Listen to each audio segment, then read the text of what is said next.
bilisan o bilisan ako ang yatakanan sa akong piso.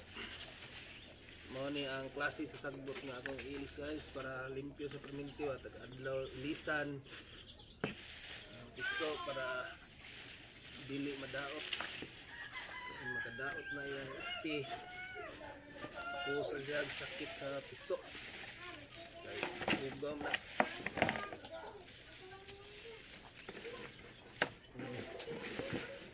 So guys. Ambil adra ang piso guys. Adra ang piso guys. Oops. Padara siya.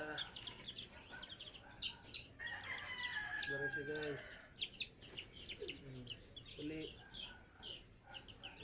Dura ipakita ang piso. Kita ang piso. Ang piso ipakita. Dara ang piso guys. Dara. Ano yung sublanan. Yung laog. Ano yung tubig. Limpyo na sa sublanan. Ayan guys. Aray.